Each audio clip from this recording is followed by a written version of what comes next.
And Dmytry Levusem, international political scientist, expert at the United Ukraine Center, is on the line with us. Dmitry, hello. Good morning. Hello. Well, what are the prerequisites for what to expect from Trump? Considering that Temi Brute, she has repeatedly said in the White House that arms supplies are being resumed, they are being resumed, they have not stopped, but some small positions are being resumed, or rather, the format is changing.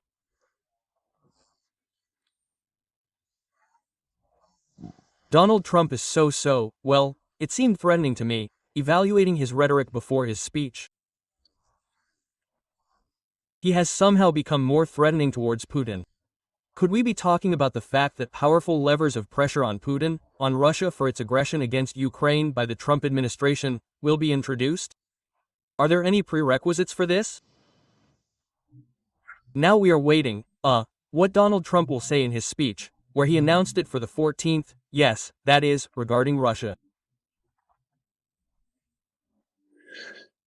And moreover, after journalists asked him what he thought about the attack on the maternity hospital in Ukraine, he said, "These will be surprises, like, look, wait." That is, from the general dynamics, from what we see now, it seems that, yes, there will be a tightening.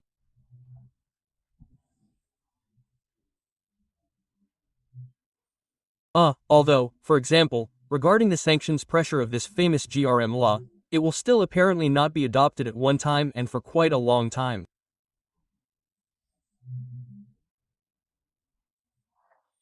And, all again, why?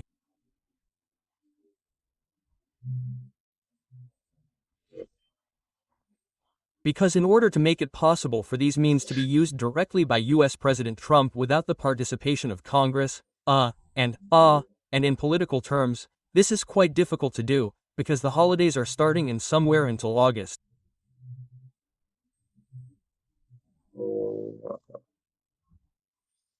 Well, you need to try very hard and keep up. It has already been announced that there are other problems this week, right? That is why for now, a change has occurred.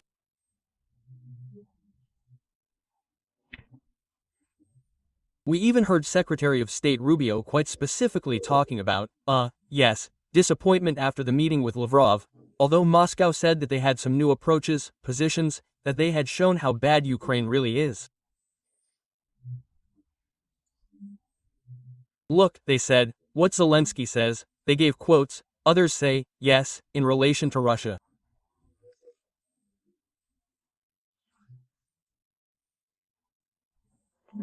Well, which, to put it mildly, looks funny, so yes, there will be strengthening, even more so, tightening in relation to Russia, but I would not expect that from tomorrow all this will happen right here on live television and directly all this will be carried out to the maximum.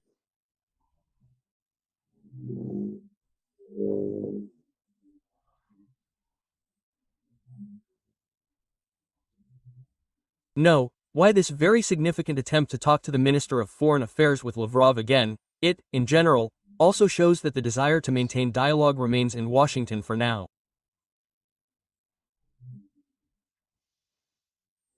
And the desire to maintain dialogue on the part of the Kremlin. Don't you think that this whole meeting, when they are pushing Lavrov on Rubio with these new approaches, this shows that Putin has sensed that things are getting hot and that he needs to at least offer something, because, well, in fact, the sword of Damocles is already hanging over him. Yes, that's exactly it. And besides, this is, in principle, a continuation of the entire policy that we have seen throughout 2025, in essence.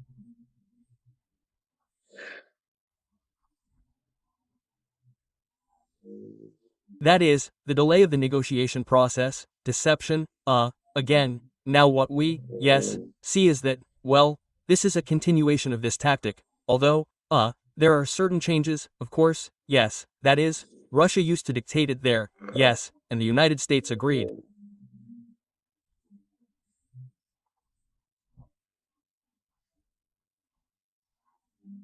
Well, like the story with the ceasefire, when in March there was a Ukrainian proposal for a sectoral ceasefire, yes, there were airstrikes at sea.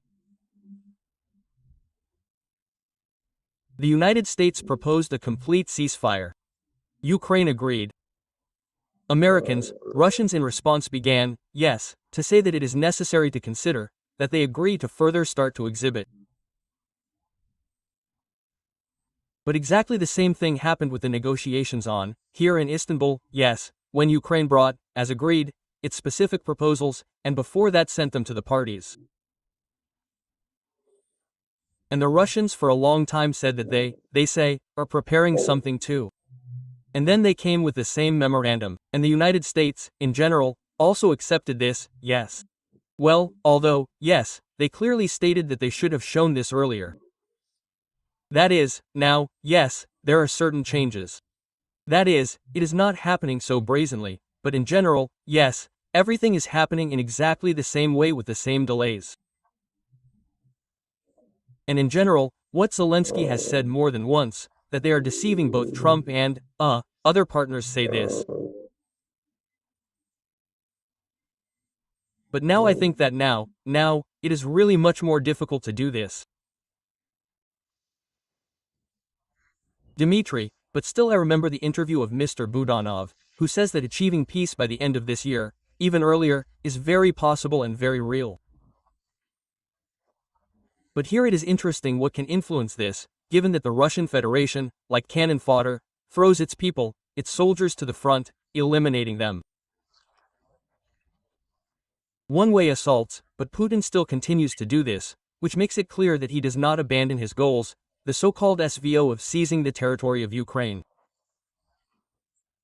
What then can influence Putin in the matter of a ceasefire and continuing this achievement of a fair peace?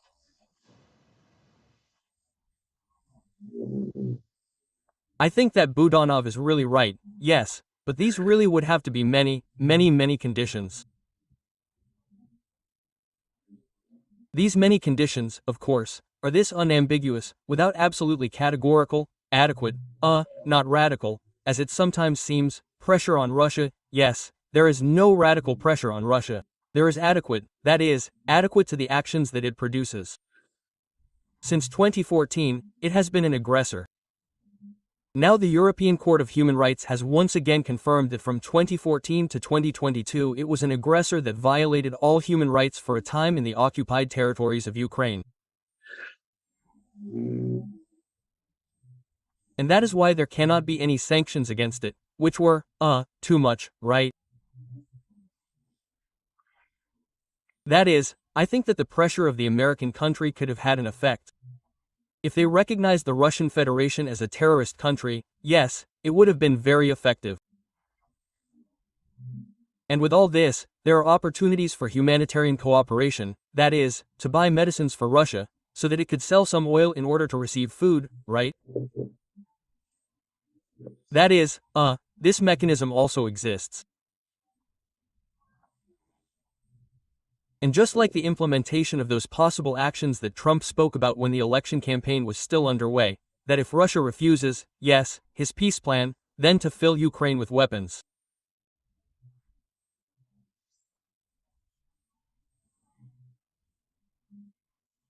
These are the things that could lead to the end of the war in 2025. And here is such pressure, which is carried out in absolutely all possible ways and absolutely such full support for Ukraine. It is impossible not to agree with you. This is exactly the kind of pressure that Russia needs. In terms of more weapons. In this regard, the announcement of the visit of Special Envoy Kirillo to Ukraine for a whole week. Well, you know, not Vitkov to Moscow for a week, but Kirillo to Kyiv for a week. And, well, in principle, to Ukraine. Is it possible to link this, in principle, the announcement of the visit of the Special Envoy of the United States and the announcement of some important statements on Monday from Trump? Well, and in general Kirillo for a whole week. What do you think this is connected with? Is this a visit that long? Well, firstly, we see the return of Kirillo, yes, because we can remember when Donald Trump took the presidential chair, the initial talk was that there would be 2 such special envoys. At the same time, well, in relation to us, yes, although, of course, well, there should have been a colloque in Kyiv.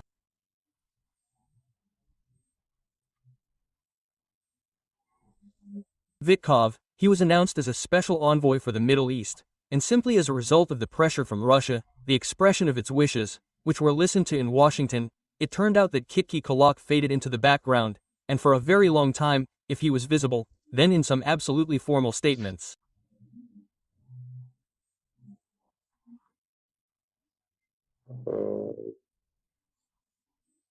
Vitkov went to Moscow and, of course, did not live there for weeks, but this did not affect him in any way, because he then repeated the theses of the Russian Federation, lamented, for example, that, how is this possible?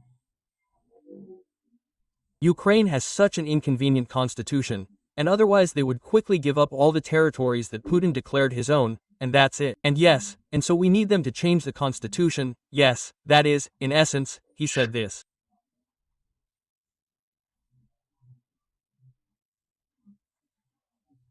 That is why, naturally, when it became obvious that such diplomacy does not work, and the failure, in general, is also obvious, although, of course, it is still said in superlatives, how wonderfully he coped, then, naturally, I remembered and didn't remember.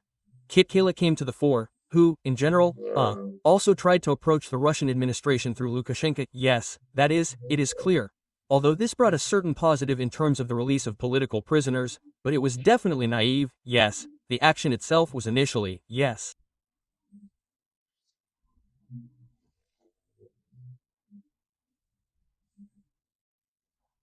That is, now he is the one who proclaims at the conference on the restoration of Ukraine in Rome the need for, well, such an analog of the Marshall's Plan for Ukraine. That is, which says that he, well, proclaims such strategic things, that is, he is involved in this process. Now this visit to Ukraine, which really coincides with this announced speech.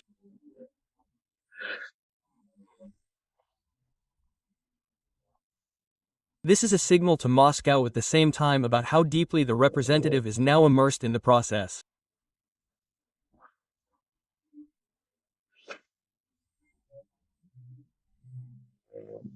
And at the same time, of course, for us, for Ukraine, this is an opportunity to say that, yes, there is interest on the part of the United States.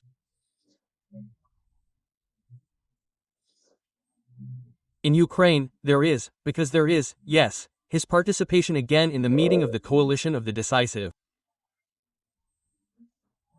Something that the coalition itself has been striving for a long time, since in any format they still envisaged support for the American country, which did not exist. Now, at least at the level of signs and at the level of the Reconstruction Conference and with the creation of the Marshall Plan and at the level of the coalition of the decisive, this support of the United States is demonstrated by the presence of Keith Kellogg.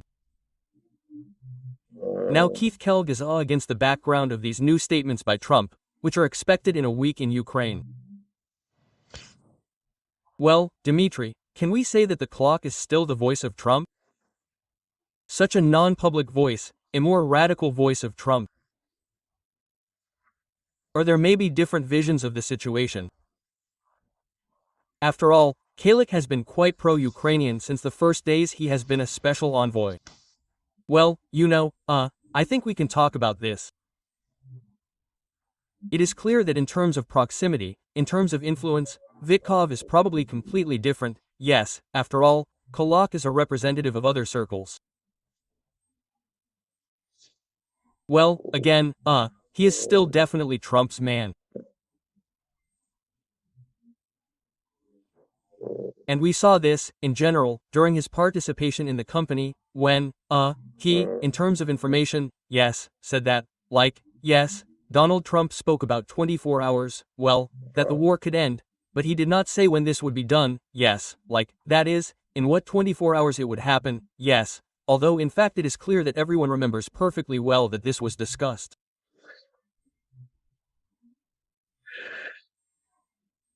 That is, the fact that this is the voice of, Trump, that this is definitely a representative of the American administration, yes, this is in relation to the level of influence, yes.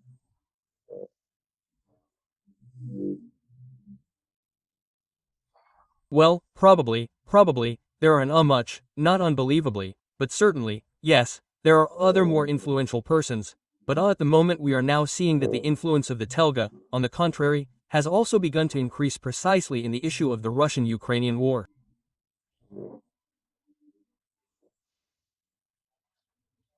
Russian propaganda has already agreed to the Bidenization of Trump.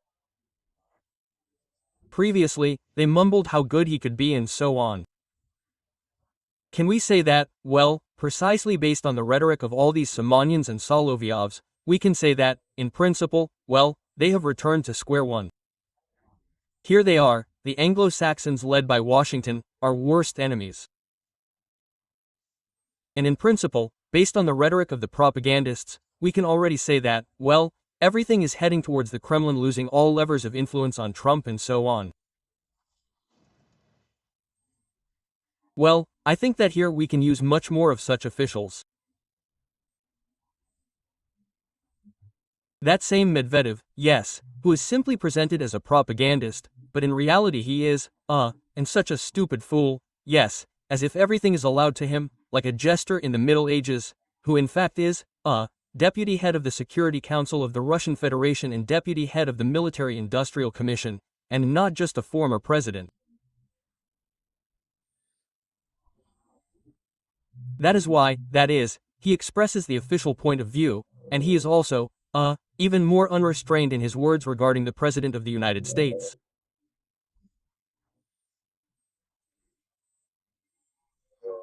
Therefore, I think that yes, a trend has emerged, although this, in my opinion, does not mean that Russia will not try to drag out what we are talking about again, to try to deceive again, to lead everything into such a pseudo-negotiation process. Well, their propaganda switches quite easily. This is also, but on a systemic basis, I think that this switch has occurred. Moreover, we see, that it is pleasant to tell the truth. It is much more pleasant for them to tell their usual lies and their usual negative attitude. That is why they do it very willingly. And to deploy this propaganda machine,